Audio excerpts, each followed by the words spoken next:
यार भाई मैं ऑनेस्टली स्पीकिंग मैं एक खुला बोलूँगा, सबसे आसान procedure, no bank balance, nothing.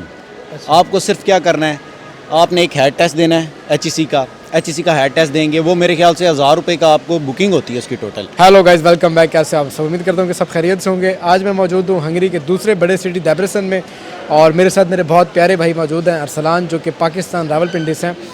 Arsalan भाई, सबसे पहले तो ये बताएं कि पाकिस्तान से जो बच्चा या इंडिया या बांग्लादेश या नॉन यूरोपियन कंट्री से पढ़ने के लिए हंगरी में आता है, ठीक है, तो डेब्रेसन चूँकि हंगरी का दूसरा बड़ा शहर है और डेब्रेसन यूनिवर्सिटी वो हंगरी की एक बहुत बड़ी यूनिवर्सिटी है, तो डेब्रेसन यूनिवर्सिटी में एडमिशन लेने का क्या प्रोसीजर है, और वो स्टूडेंट जो फ्री ऑफ कॉस्ट स्टडी पे आना चाहते हैं उनके लिए दाखिला लेने का क्या तरीका है, क्या तरतीब है? सही है।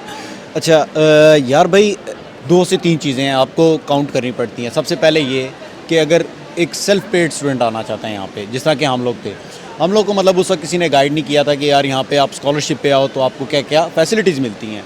तो 2 चीज़ें होती हैं, एक स्कॉलरशिप और एक होता है सेल्फ पेड। तो सेल्फ पेड की सबसे पहले मैं बताता हूँ।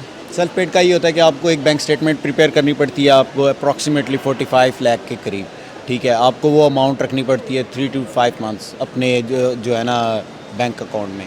फिर उसके बाद होता है कि आपका ना यूनिवर्सिटी से आपने कोऑर्डिनेट करना है, यूनिवर्सिटी आपको एक्सेप्टेंस लेटर भेजती है, फिर आपका एम्बेसी के साथ इंटरव्यू होता है, और ये एक प्रोसीजर है, पूरी हायरार्की है जो फॉलो की जाती है। ठीक है। स्कॉलरशिप के लिए एक मतलब मेरे ख्याल से मैं एक चीज़ समझता हूँ, स्कॉलरशिप बेस्ट इसलिए है, स्कॉलरशिप लेनी भी चाहिए।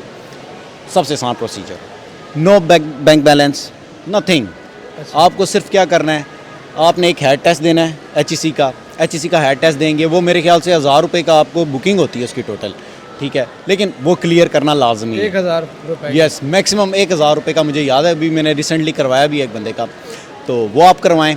उसके बाद आपने टेस्ट प्रिपेयर करो, अप्रॉक्सीमेटली 80% आपके मार्क्स उसमें डिमांडेड है हर फील्ड में, ठीक है। हेड टेस्ट हेड 1 होता है मास्टर्स के लिए, यस। स्कॉलरशिप के लिए टेस्ट होता है, यस। 80% मार्क्स, 80% मार्क्स आपको चाहिए, एंड देन उसके बाद आपका एग्रीगेट बनता है आपकी डिग्री का, वो लो। आपको किसी चीज़ की ज़रूरत नहीं है, आपने सिर्फ वो लेना है, टेस्ट पास किया, एचईसी का इंटरव्यू बिल्कुल आसान, कोई प्रॉब्लम नहीं उसमें। एम्बेसी का इंटरव्यू, स्कॉलरशिप हो या कोई भी, वो तो सबके लिए आसान है यार, कोई मुश्किल नहीं होती उसमें। तो मेरे ख्याल से मैं एज ए स्टूडेंट अगर देखता हूँ ना, आपको कोशिश करनी चाहिए स्कॉलरशिप लो। हंगरी एक बेस्ट यूरोपियन कंट्री है जो स्कॉलरशिप आपको देता है without any demand, like other European countries demand करती हैं आपसे उनकी लैंग्वेज सर्टिफिकेट्स। फ्रांस की यूनिवर्सिटीज़ हैं, ठीक है, वो डिमांड करती हैं अलायंस फ्रांसे। अगर आपके पास अलायंस फ्रांसे है तो वो आपको स्कॉलरशिप देते हैं, लेकिन हंगरी एक वाहिद ऐसा कंट्री है जो आपको विदाउट इनकी हंगेरियन लैंग्वेज के आपको यहाँ पे बुला लेते हैं, और स्कॉलरशिप पे आपको यहाँ पे जॉब भी मिलती है। जो सेल्फ पेड स्टूडेंट्स होते हैं उनको जॉब नहीं मिलती इतनी जल्दी, लेकिन इनका ये रूल है कि मतलब इनकी एक वो ये कह लें कि शिक होती है कि अगर स्कॉलरशिप स्टूडेंट इनका यहाँ से डिग्री करता है, डिग्री करने के बाद उसको जो है ना ये जॉब लाजमी देते हैं, यस। वो करवाते हैं, इंटर्नशिप भी करवाते हैं। जब बच्चा अरसलान भाई डेब्रेसन यूनिवर्सिटी में आ जाता है, बिल्कुल नया बच्चा, फ्रेशर, तो सबसे पहले क्या प्रोसीजर है? उसको यूनिवर्सिटी में जाके कौन कौन से डॉक्यूमेंट्स बनाने हैं, या डेब्रेसन के अंदर उसको अपने कौन कौन से डॉक्यूमेंट्स कैसे मैनेज करने हैं, कहाँ जाना होगा, तो उसके हवाले से थोड़ा प्लीज़। या आखिरी सवाल है। सही है भाई, अब तो बहुत ज़्यादा आसानी हो गई है डेब्रेसन में। सिंपल, कोई भी स्टूडेंट आता है नया, ठीक है, उसको किसी लैंडलॉर्ड के कॉन्ट्रैक्ट की ज़रूरत नहीं है। आपको रेजिडेंस परमिट, आपने सीधा जाना है इंटरनेशनल ऑफिस, वो आपको उसी टाइम पकड़ा देंगे, उसी टाइम। अब ये रूल चेंज हो गया, ये अब जाके लाइक 1.5 ईयर आई थिंक ये उन्होंने करना शुरू कर दिया कि वो कोई भी स्टूडेंट नया आता है उसको उन्होंने रेजिडेंस परमिट डायरेक्टली दे देना है। जब हम आए थे, हमें लैंडलॉर्ड का कॉन्ट्रैक्ट चाहिए था, एम्बेसी जाना पड़ता था, इमिग्रेशन जाना पड़ता था डेब्रेसन की, ठीक है, वहाँ से जाके हमें अपना कार्ड अप्लाई करना होता था, वो हमें देते थे उसी टाइम। लेकिन अब बहुत इजी है कि कुछ नहीं करना, कुछ भी नहीं करना, आपने सिर्फ जाना है, यहाँ पे किसी भी के साथ कांटेक्ट में रहें, जाके आपने इंटरनेशनल ऑफिस में जाके क्लासेस भी ना लो भी, ठीक है, आप आए हो, आप इंटरनेशनल ऑफिस में जाओ, वहाँ से आपको आपका रेजिडेंस परमिट मिल जाएगा उसी टाइम। और बाकी के जो डॉक्यूमेंट्स यानी कि स्टूडेंट कार्ड वो आपको साथ साथ यूनिवर्सिटी मेल करती है, यूनिवर्सिटी साथ साथ मेल करेगी, आपको बताएगी कि अभी आपका स्टूडेंट कार्ड रेडी है, ठीक है, आप आके ले लें। अगर नहीं आती, आप जब आप रेजिडेंस परमिट लेने जाते हैं, आप उनको उस वक्त बता दें कि मेरा स्टूडेंट कार्ड, मतलब पूछ सकते हैं कि मुझे स्टूडेंट कार्ड कब तक मिल जाएगा, तो वो आपको उसी टाइम सारी चीज़ बताएंगे। आपको स्टिकर्स भी लगा के देंगे जिस पे आप ट्रैवल कर सकते हैं, ठीक है।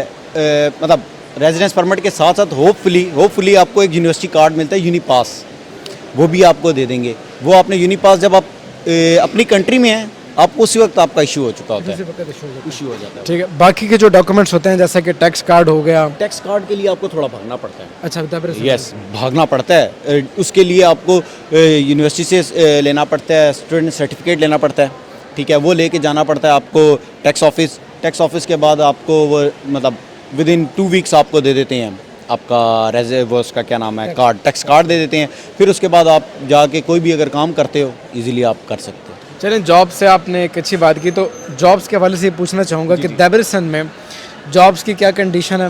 ओके, स्टूडेंट कितने पैसे अर्न कर लेते हैं और कौन कौन से काम अवेलेबल हैं स्टूडेंट्स के लिए? यार भाई, मैं ऑनेस्टली स्पीकिंग मैं एक खुला बोलूँगा। देखें, जॉब्स आपके पास हैं, जॉब्स मिलती हैं, लेकिन जो अब मैं कहूँ आप पाकिस्तान, इंडिया हो गया या श्रीलंका वगैरह, यहाँ से कोई स्टूडेंट आएगा ना, तो हमारी डिग्रीज़ वगैरह कह लो, यहाँ पे एक्सेप्टेबल उस तरह नहीं होती।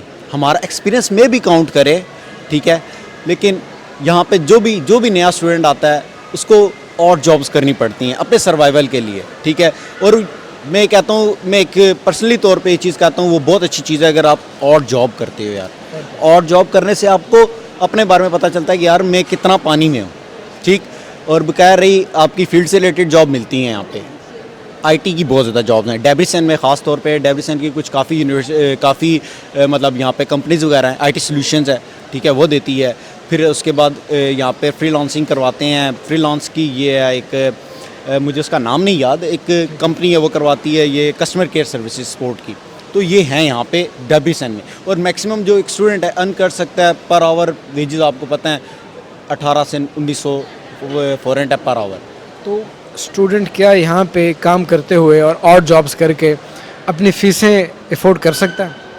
यार भाई, हम भी हैं, हम भी सेल्फ पेड स्टूडेंट हैं। इट मीन्स के आपके ये स्टूडेंट की तरफ से एक कॉमन क्वेश्चन होता है कि सर अगर हम डेब्रेसन में जाते हैं पढ़ने के लिए, डेब्रेसन यूनिवर्सिटी में, तो क्या हम वहाँ पे अपनी फ़ीसें मैनेज कर पाएंगे और जॉब्स करके? और जॉब्स कौन कौन सी अवेलेबल होती हैं, इसलिए मैं आपसे अच्छा, बिल्कुल आप कर सकते हैं, बिल्कुल आप कर सकते हैं।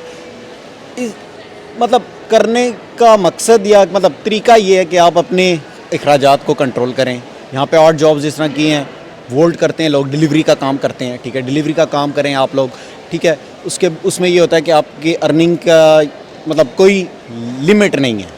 ये बहुत एक ये आपके ऊपर डिपेंड करता है, ये हमारे पे डिपेंड करता है कि हम कितना काम करना चाहते हैं। मतलब एक मंथ में 10-10 लाख फॉरेन भी लोग निकालते हैं। ये शायद मेरे ख्याल से मिनिमम बोलूँ लोग निकालते हैं, ठीक है। अब पर ईयर की मतलब पर सेमेस्टर की फ़ीस कितनी होगी? 12 लाख रुपए है, 12 लाख फॉरेन है। तो आप बताएं 10 लाख एक महीने का बंदा निकाल रहा है। हाँ, जैसे आप कह रहे हो फिर तो मैनेज हो ही जाता है, मैनेजेबल है यार। सिर्फ बात ये आपके खुद पे कितना डिपेंड करता है, आप खुद कितनी मेहनत करना चाहते हो किसी चीज़ में। Very good. अरसलान भाई, अब ये बताएं कि एकोमोडेशन का क्या सीन है बुडापेस्ट डेब्रेसन में, सॉरी, और एकोमोडेशन कैसे सर्च करी जाती है और एकोमोडेशन की कॉस्ट क्या आ जाती है शेयरिंग में या अपना अपार्टमेंट लेने पे? That's a good question. ये तो बहुत इंपॉर्टेंट क्वेश्चन है। आई थिंक जो भी नया स्टूडेंट आता है ना, उसको सबसे पहला प्रॉब्लम एकोमोडेशन का ही होता है। यहाँ पे एकोमोडेशन लोग समझते हैं कि इजीली मिल जाती है। ये पाकिस्तान, इंडिया, श्रीलंका नहीं है कि जहाँ पे आप गए, आपने पैसे दिए, आपको एक महीने का रेंट दिया, जी बस सिस्टम सही हो गया। इस तरह नहीं है। यहाँ पे कॉन्ट्रैक्ट लाजमी है। कॉन्ट्रैक्ट के लिए आपको डिपॉजिट्स देने पड़ते हैं। 2 डिपॉजिट्स मंथ के हिसाब से होते हैं, मतलब जितना आपका रेंट है वो 2 डिपॉजिट और फिर आपको एक रेंट देना पड़ता है। लेकिन अब फाइंड कैसे की जाती हैं, ये एक इंपॉर्टेंट क्वेश्चन है। डिफरेंट ग्रुप्स बने हुए हैं फेसबुक के आपके पास, आप वहाँ पे देखें, चेक करें एकोमोडेशन इन डेब्रेसन। अगर बुडापेस्ट में है तो एकोमोडेशन इन बुडापेस्ट, ठीक है। हर सिटी की आपके पास वहाँ पे डिटेल होगी, फेसबुक, सोशल मीडिया भरा पड़ा है। अब मैं जब आया ना, मेरे साथ एक बहुत बड़ा हाथ हो गया। मैंने भी मतलब प्रॉपर वर्क नहीं किया था यूरोप में आने के लिए, तो मैंने अप्लाई किया अगोडा एक वेबसाइट है सोशल मीडिया की, उस पर मैंने अप्लाई किया। मुझे चाहिए थी एकोमोडेशन, उन्होंने मुझे एकोमोडेशन दिलवाई यूनिवर्सिटी के पास। मैं यहाँ पे आया, सारा कुछ मतलब थोड़ी महंगी पड़ गई मुझे। लेकिन सबसे बेस्ट तरीका जो मैंने बताया, सोशल मीडिया पे आपके पास फेसबुक है, फेसबुक पे जाएं, वहाँ पे आपको लोग मिलेंगे, आपकी हेल्प करेंगे। और मैक्सिमम जो है ना यहाँ पे किराया जो जाता है, मतलब रेंट 40,000 पर मंथ का, ठीक है, वो आपको मिल जाए, सबसे बेस्ट है, ठीक है, क्योंकि आपके इतना ज़्यादा वो खर्चा नहीं है यहाँ पे डेब्रिसन पे, खास तौर पे as compare to other cities जाएंगे तो फिर तो थोड़ा हो जाए। डेब्रिसन सिटी है कैसा, आप क्या समझते हो? डेब्रिसन कैसा शहर है, और स्पेशली यंग बच्चों के लिए, और स्पेशली जो यूरोप को एक्सप्लोर करने के लिए आना चाहते हैं और कहते हैं ज़ीशान भाई बुदापेस्ट तो चलें, बड़ा शहर है, नौजवान लड़कों के लिए पार्टी के लिए क्लब्स वगैरह भी अवेलेबल हैं। एक मेन क्वेश्चन है, डेब्रिसन में क्या ऐसी अपॉर्चुनिटीज़ हैं पार्टी वगैरह के लिए, या ऐसी कोई जो नौजवान स्टूडेंट्स आते हैं? भाई सिंपल सी बात है, यूरोप है, हाँ जी, तो जो अपॉर्चुनिटीज़ बुडापेस्ट में है वो यहाँ पर भी हैं अपॉर्चुनिटीज़, ठीक है। अगर मैं खुले लफ्ज़ों में बोलूँ, जो अपॉर्चुनिटीज़ वहाँ पे नहीं है वो यहाँ पे अवेलेबल है, हर चीज़ अवेलेबल है, हर चीज़ अवेलेबल है, एक्स्ट्रा में शायद अवेलेबल है, ठीक है। अब जिस सेंस में आप लें, सब कुछ पॉसिबल है।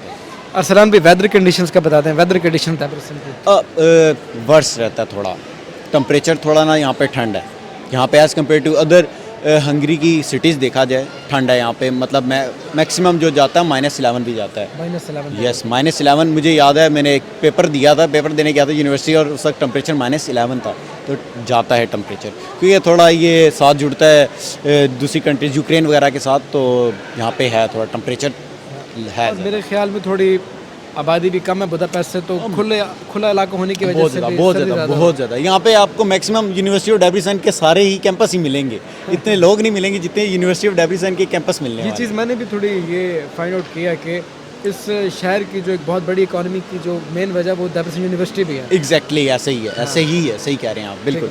अच्छा अरसलान भाई, बीच में कुछ अरसा आपने हंगरी को स्किप कर दिया था, बिल्कुल, और फिर आप दोबारा हंगरी वापस आए, तो ये कुछ बताइएगा प्लीज़ हमारे देखने वालों को कि आपने हंगरी क्यों स्किप किया, कहाँ चले गए, कौन सी यूरोपियन कंट्री में, और फिर आप वापस क्यों आए?